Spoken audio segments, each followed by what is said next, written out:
Dear friends, today I am going to shed light on the conception of Mahadalit, how it emerged and crept into the policy discourse. The conception of Mahadalit is largely overlooked by media. However, the term Mahadalit grabbed the attention from various hues. Before delving into the detail, there is a need to articulate the conception of Mahadalit. Who is Mahadalit? Mahadalit refers to those communities that considered very backward under the scheduled caste categories. As we all know, there are 23 communities under the scheduled caste category. In this category, it was considered that the four communities such as Paswan, Ram, Pasi and Dhobi enjoyed the fruit of the reservation since the independence, and the rest of communities excluded.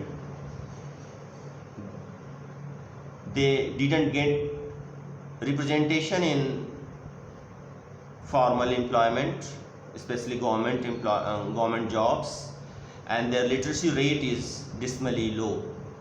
In this backdrop, a movement is started by Baban Rawat, and he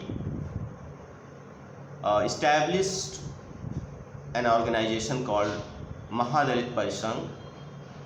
Earlier, Baban Rawat was associated with Kansi Ram, but he left his organization. In 2008, Nitish Kumar introduced a commission for it. However, it was a political decision because many scholars and commentators said that he was trying to isolate Paswan, and when the commission came into existence, Baban Rawat was a member of it, and after a study, the commission submitted its report to the Nitish Kumar, and it advocated that there is a need for the subcategorization, and there is a need to uplift a couple of communities because their literacy rate and employment is dismally low. In this category, the major beneficiary was considered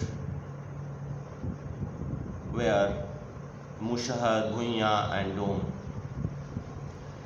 The Mushahar community is the third largest community in Bihar, and they are very marginalized on all development parameters. When Nitish Kumar considered this report, he introduced a commission for it. It was a Mahadalit commission, and they started working for uplifting a couple of backward communities, and they excluded the four communities in first spell.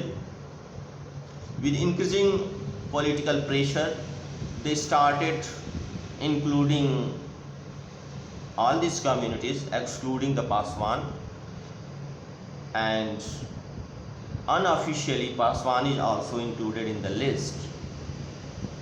All these steps indicate a politics of development because the commission was introduced for the development of those communities, but increasing and intensifying the chess politics in Bihar, the CM was forced to include all these communities that were considered developed under the scheduled caste categories.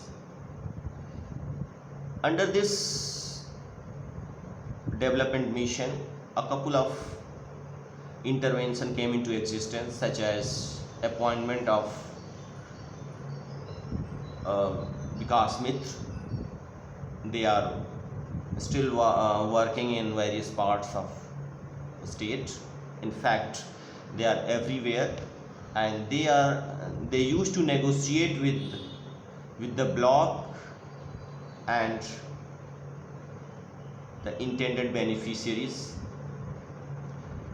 And it is to note that the conception of Mahadalit grabbed the attention from academia and journalistic circle, but none of them examine it. This word is very popular, but all those scholars who wrote on it gave a fleeting remark. They didn't examine this concept, and this concept is very wide. If you will enter in any tola in Bihar, people used to call the communities Mahadalit. Even the community themselves also talk about Mahadalit, and they refer themselves as a Mahadalit. But none of them examine this conception. It is right or wrong. Basically, it was started as a subcategorization of the scheduled caste category, which is also very contested. The scholarship is also divided on the subcategorization of category, because many of them consider that this step is going to divide the Dalit. However, all those communities that were considered excluded historically, they are clubbed in this fold, and the conception has become irrelevant in Bihar. But the commission is running, they have their own interventions, and this is the situation